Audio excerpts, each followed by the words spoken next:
The Badgers might not be done at the quarterback spot in 2025. Big time talent coming to Madison pretty soon. Let's talk about it.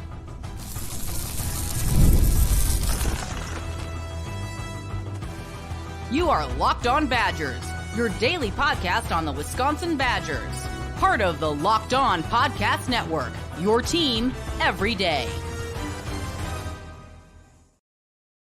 Happy game day, Badger fans. Welcome to Locked On Badgers, your team every single day. I'm your host, Ryan Herring, part of the Locked On Podcast Network. Appreciate the heck out of every single person who's going to watch this, tune in, and that supports the channel. Thank you guys so much. Like, seriously, thank you. I appreciate it. Let's talk some big recruiting news, and then let's talk some keys to beating Iowa. It is game day. This is a huge game. But I want to start with a big time quarterback target the Badgers are in on in the 2025 class, Carter Smith. So Carter Smith is a 4-star quarterback, borderline top 50 recruit in the country, out of Florida, about 6'2", good size. Again, committed to Michigan. He just recently decommitted. Michigan is chasing a 5-star guy. Carter Smith decommits. Wisconsin is absolutely in on him. He's going to be visiting for the Oregon game. This is a quarterback that had obviously committed to Michigan. At some point, at least held reported offers from Florida, Miami of Florida, Texas A&M, Penn State, Ole Miss. Like, Ole Miss knows quarterbacks. Coming for the Oregon game, which we think is going to be a night game. Okay, so who is Carter Smith? What are our thoughts here? What does this mean for the 2025 class? Landon Locke. Carter Smith, dual threat quarterback, runs more of an RPO. He runs in high school kind of what Longo wants to run. So schematically, there's already a bit of a fit there. He's running RPO. He's thrown across the middle. He's using timing. He's using his legs. There's mobility here. This is the type of guy we've kind of talked about. You need, I think you need somebody with some athleticism in the quarterback room, right? Mabry Mentor is that guy as well. This is to add to the room. This is not, I still think Mabry Mentor is a really good chance of being the dude here. But this is another talented piece to add to that quarterback room because you got to keep stacking talent. You got to keep adding really strong quarterback talent. What do we like about him? Good arm. Like, he has a really good arm, but it's good zip on it, especially over the middle. Shows good touch on deep passes. Really physical. Like, he's a guy who's going to have to tone it down a little bit at the college level. Like, he'll run a guy over. He's played some defense. He'll throw a block if he gets the opportunity. Like, he's the type of quarterback that you kind of fall in love with just because he's not like the, oh, don't touch me, that's a 15-yard flag type of guy. Like, he's a guy who's going to try to run you over to get the 3rd and 1, first down. Now, he's got to be smarter with that at the college level for sure. There's some footwork stuff he's going to have to clean up. Like, he's really kind of jumpity in the pocket. Like, the footwork is not super clean. He's got a weird release point too. It's kind of like a lower kind of a release for a smaller quarterback. He's not over the top. Like, if you watch film, you see it. It's a little unorthodox, but he gets it there. Ball placement's pretty good. Again, and it's an athlete. Like, it's a 4-star athlete who can throw the ball pretty well and runs a scheme similar to ours that has the ability to get something when the defense breaks down. You think back to the Penn State game last week. Prebula comes in for Penn State, and he's just able to do things with his legs even when there's not a lot there. It puts so much pressure on a defense. Like, so much pressure on that RPO mesh point, when the quarterback can just take it and also rip off 15 yards. If you're just out of a gap, this is a guy who can take it and rip off 10, 15, 20 yards, slide, get down, move the sticks. This is the type of athlete I think you need in that quarterback spot. What does it mean for the 25 class? What does it mean for Landon Locke? Personally, I don't think it means a ton necessarily. Landon Locke is still in this class. He hurt his knee, right? We know about that. So this almost in a way gives the Badgers the ability to bring in 2 quarterbacks. Landon Locke, I don't think you do anything with Landon Locke. I still like the frame there. He's got a good arm. He's got good size. Comes from a great high school, right? Again, it's about add numbers. Until you know you got the quarterback spot figured out, keep adding arms in there, right? It's not going to hurt. You get more lottery tickets. The more quarterbacks you put into that room, the more people you get to see under Phil Longo, Longo and Brady Collins and the staff, the more opportunities you have to hit on a guy. And this is the type of athlete, again, it just makes it a little easier. He doesn't have to be as perfect in other things because he moved the ball with his legs. So coming for the Oregon game, I love it. Wisconsin is in on him with a couple other schools. I've heard Clemson for sure. Like, so this is not by any stretch like a done deal, but this is definitely a player who is visiting Wisconsin. It's late in the 2025 cycle. This is probably going to move pretty quickly. I did get an opportunity to talk to Brian Smith about Carter. And because that's Brian's neck of the woods. I was like, hey, Carter Smith visiting Wisconsin. What are your thoughts? Brian, as he often is, honest and a man of few words, said, and if you don't know who Brian Smith is, if you don't watch every show, he's a recruiting insider, covers a lot of Florida football, Southern football. And he said, yeah, Carter Smith, a dude, total dude. I've seen him play. I know him personally. That's the stamp of approval from Brian Smith. And you look at the quarterback depth chart going forward, nothing's been solidified this year. We've talked about it a ton. We're not going to belabor the point. Not all the offensive struggles are on Braden Locke, but he has certainly not solidified himself as a starter going forward. Maybe Metoyer is the backup, true freshman. Tyler Van Dyke hurt his knee. Cole LaCrue hasn't been able to get reps. Landon Locke coming in, tore his knee, unfortunately. There is so much flux there. There are so many question marks there. It's almost irresponsible not to add another body if you're able to do it, right? And especially if you're able to add a 4-star top 150 type quarterback talent that it offers from Florida, Miami, Texas A&M, Penn State, Ole Miss, Michigan. Like, this could be a coup. This could be a monster addition to this 2025 class and give you two really talented athletes in the quarterback room with Mabry Metoyer and Carter Smith going forward. So you have two guys with the physical tools that are more similar to what Longo wants. He wants a guy who can run it. You look back at his UNC, I at least have the mobility to threaten defenses. You look back at his UNC days, those guys could run a little bit. They're more mobile. This is a player that fits in that mold. Justin, talking to him, it said he reminds him a little bit of Max Duggan. I've seen that scouting report other places that he's got some of that Max Duggan mobility, but being able to throw. I like that comp. I think it's a pretty good comp. So Carter Smith coming up in a couple weeks, visiting for that Oregon game. Big, big, big possible addition to this Wisconsin Badgers class. All right, we'll take 1 second for our friends of the show. Come back. Let's talk Iowa. What does this Wisconsin team need to do to beat Iowa? Why does it come down to the line of scrimmage and some of the pieces around Braden Locke? We'll talk about that next on Locked On Badgers. But first, a quick break for our friends of the show. Then we'll throw some of your comments in here as well. Today's episode brought to you by our incredible friends over at LinkedIn. What a time to talk LinkedIn. We just talked about talent acquisition at quarterback. LinkedIn is your spot for talent acquisition. Whatever you need as a hiring manager or company, or if you're just looking for work, LinkedIn has got you covered. They are incredible, simple, the biggest professional marketplace that in the world. They have everything you need to hire the right people. They have screening tools to get rid of the fluff, get rid of the nonsense, get rid of the flotsam floating down the river, and get the good, clean trout underneath it. I don't know where that's going. But either way, LinkedIn's going to help you get the quality. That's what they're there for. Save time, save money, both things that we need more of these days. Money's hard to find. Time is even harder. LinkedIn helps you do all that stuff. Find the right people for your job faster and for free. LinkedIn Jobs helps you find the qualified candidates you want to talk to faster. Post your job for free at linkedin.com/lockedoncollege. That's linkedin.com/lockedoncollege. Post your job for free. Terms and conditions do apply. Today's episode is also brought to you by our great friends over at Robinhood. Did you know that even if you have a 401k for retirement, you can still have an IRA? Robinhood has the only IRA that gives you a 3% boost on every dollar you contribute when you subscribe to Robinhood Gold. But get this, now through April 30th, Robinhood is even boosting every single dollar you transfer in from other retirement accounts with a 3% match. That's right, no cap, 3% match. Robinhood Gold gets you the most for your retirement thanks to their IRA with a 3% match. This offer is good through April 30th. Get started with Robinhood.com/boost. Subscription fees applied. And now for some legal info. Claim is as of Q1 2024 validated by Radius Global Market Research. Investing involves risk, including loss. Limitations apply to IRAs and 401ks. 3% match requires Robinhood Gold for 1 year from the date of the first 3% match. Must keep Robinhood IRA for 5 years. The 3% matching on transfers is subject to specific terms and conditions. Robinhood IRA is available to U.S. customers in good standing. Robinhood Financial LLC, member of SIPC, is a registered broker-dealer. Let's talk Iowa. Let's go. All right. Really quickly, appreciate everybody tuning in. This is just kind of a snap show. I didn't get a chance to do my community show yesterday. We were eating with the fam, and by the time I got home, it was too late. So let's make some comments out quick. Let's make some comments. Robert Sorensen, the man. Let's go, Robert. I love that dude.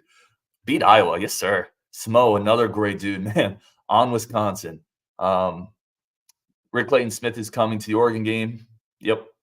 Badger Bear Notebook says, is it us versus Clemson for him? Clemson's the one I've heard the most. I've heard a couple schools, though. So Clemson is who I've heard the most in terms of just being connected to him.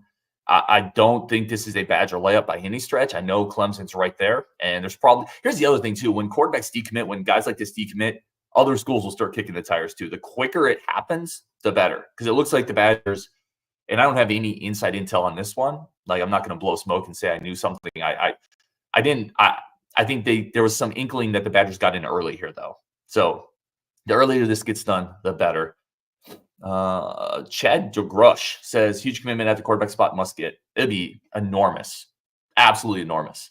Winning Gambler, another good dude, man. Damn, you interrupted my Taco Bell order. What'd you get? Low key, I used to eat fast food so much. My McDonald's guy counted me as his regular, which he was like, dude, man, we've had some complaints at McDonald's.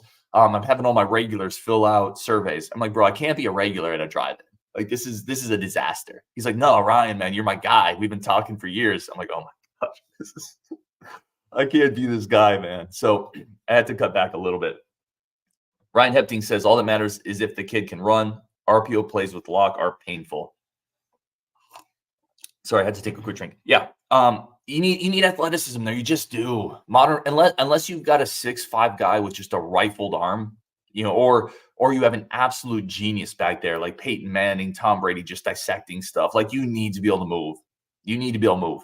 And that RPO, sure, you can still run it with Locke. And there's moments it's really worked, right? Because he has that pass option, and Locke's pretty good there. He actually runs that pretty well. But then if you have that run path, that option to throw it, but also the ability for the quarterback to keep it.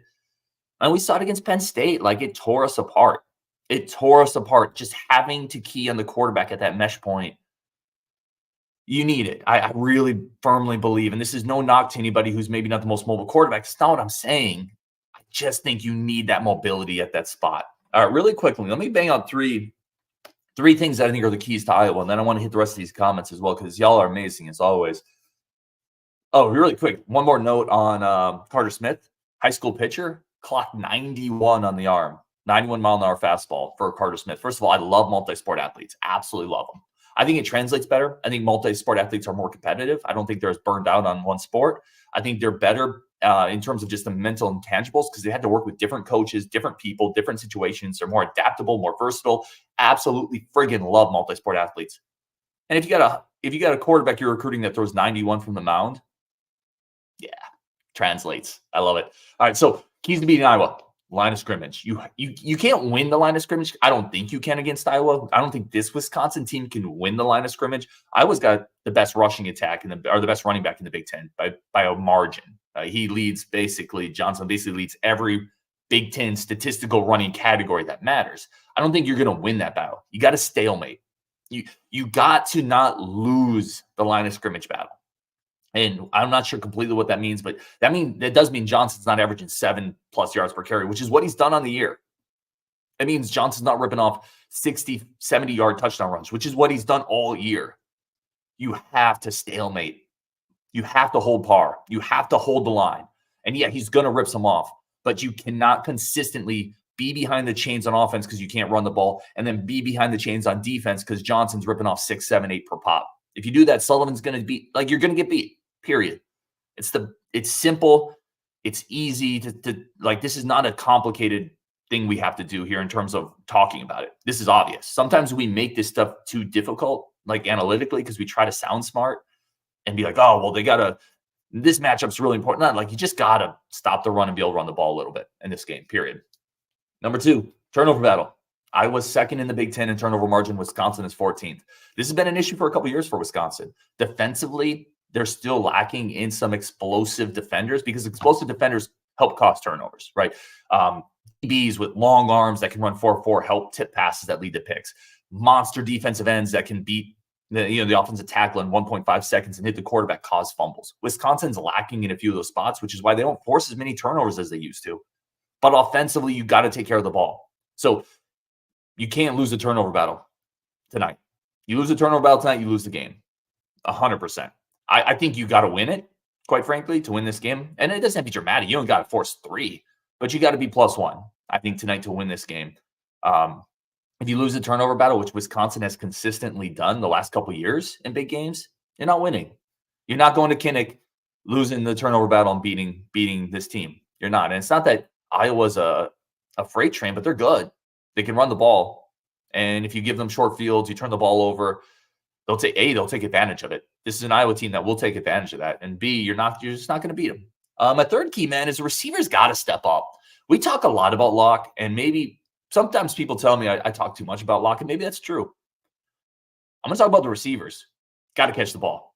Got to make plays for him. Got to. There's going to be moments in this game. It's 3rd and 7, and one of our guys is going over the middle. Locke's going to give them a chance. They got to come down with that. You got to move the chains. There was 5 to 7 drops against Penn State, depending on who you talk to, depending on what film you see, depending on what stat you look at. That's way too many. And some of those were easy. Not all of them, but some of those were easy pitch and catch. That Locke did every single thing he was supposed to do. Right, read the key, delivered the pass, and the receiver just dropped it. Got to make plays tonight. And not just the easy ones, man. Go get a 50-50 ball. Like CJ Williams actually had that deep pass to CJ Williams was a great catch. You need more of that. You need more of the catches on balls that maybe you're not supposed to get. Help Locke out, help this offense out. Go make a play. Division one receivers, man. Go make a play. No more drops. It's inexcusable. And if y'all watch this channel, man, you know I don't come on here and crush kids or crush players or demand things. Like, I'm not that guy. But enough's enough, man. You got to catch the ball. You got to help Braden Locke out. On the road at night against a really good defense, can't have 2 bad performances in a row. And if you do, you got to start wondering, like, why is the performance slipped? Right? Is this a Kenny Guyton thing? Is this a recruiting thing, a talent thing, a scheme thing, whatever it is?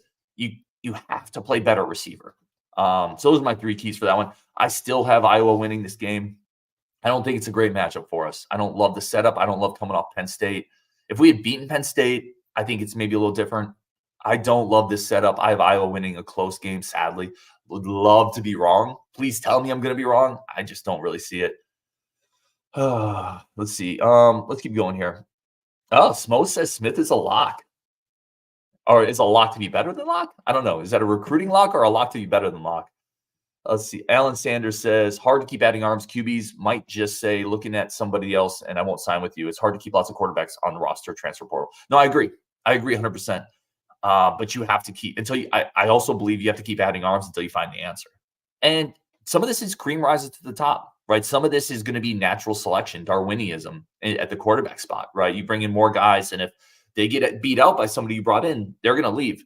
And I'm not saying tough luck, but I'm saying this is modern college football. That's how it works, right? If you bring in a Carter Smith and somebody else, I'm not even throwing it, but somebody else is like, I don't want to be here then because that guy, you brought him in, and I think you're bringing him, and you think he's going to play over me.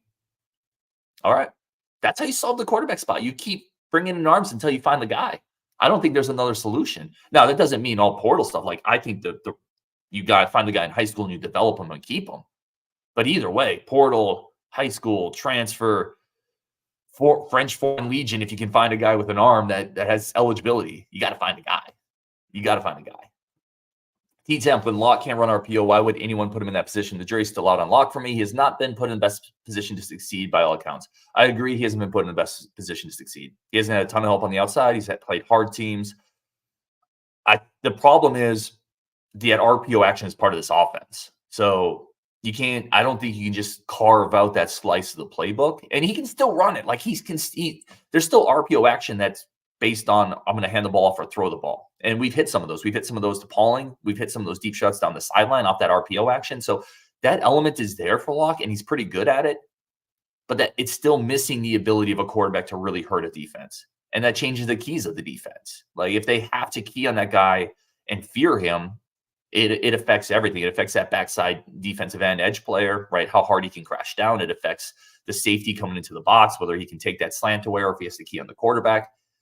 It's just different with a mobile guy. And I think we all know that. Okay. Bo Dragon said, I had a vision of Crowell standing on the three-point line all year, and guards stammering point guards are the way. Bo just hates guard. Listen, Crowell should be shooting threes, Bo. He's a good shooter, and this is modern basketball. Okay, let's keep going here. Bo does say we need to find receivers that can get open for our coverage, for our average quarterback to have success. I think that's what we've seen some of our boundary receivers struggle with, like Vinny Anthony has struggled a little bit getting off coverage against Penn State. We've seen that for a couple years, guys. We need that. Maybe that's Eugene Hilton going forward, but we have had some issues on the boundary receivers with elite cornerbacks being able to swallow them up, not creating enough separation to make it easier for our quarterbacks. That's a good point. That's true. It's never all on the quarterback. Like, get open and give them easier windows to throw into and then catch the ball. Okay, let's see what else we got here. If there's any other comments y'all want to throw in here. Chad says, you are wrong. Wisconsin 24, Iowa 13. Lock it in. Let's go, Chad. I freaking love it. I almost just swore over there. I almost just dropped an F-bomb there. I swear I love it. Max G says, Fickle's a big student of Charles Darwin. Little known fact. Trent says, if Iowa plays cover 2, you can throw it underneath. Doesn't that fit Locke's game better? I don't think it does. I feel like it should. And this is a really interesting point that this is almost the whole show. Iowa's going to play a lot of cover 2, cover 3. They're going to play some cover 4. They're going to play some quarters. What they're not going to do a ton of is islands on the outside, blitz everybody, single high, right? It's not who they are. So they're going to play, and what we mean by you don't watch as much football, they're going to play over the top. They're going to make you throw underneath and move down the field. Locke, to me, is kind of like a gunslinger. Like, I feel like he should be the guy that would excel just throwing underneath, but I think he wants to take shots. And that kind of plays into Iowa's hands. I don't know if he's patient enough to go underneath, and march down the field. And that's what Iowa counts on. That's what they build their defense on. Like, they build their defense on college quarterbacks aren't going to be patient enough to work down the field for an entire game. Eventually, they're going to get greedy and take a shot.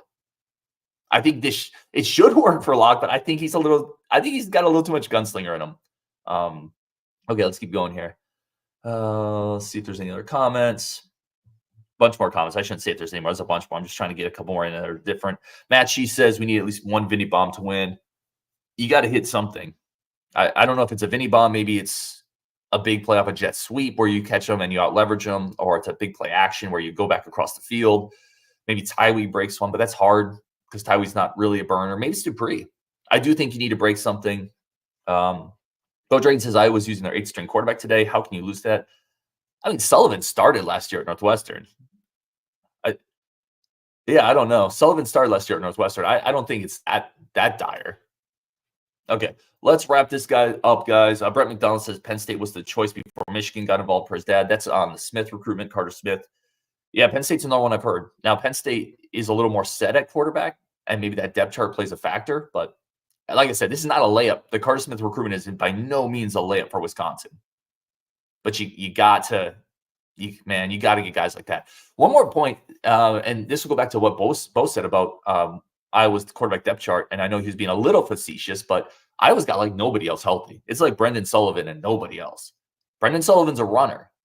They may be a little reticent to run Sullivan.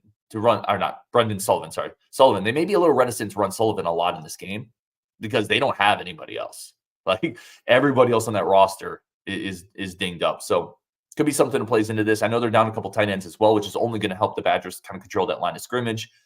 Anyway, on Wisconsin, beat Iowa. We will be here after the game, as always, for the reaction show. Hopefully it is a good therapy session because it's been a while since we have a really big win. And make no mistake about it, Iowa is not Penn State.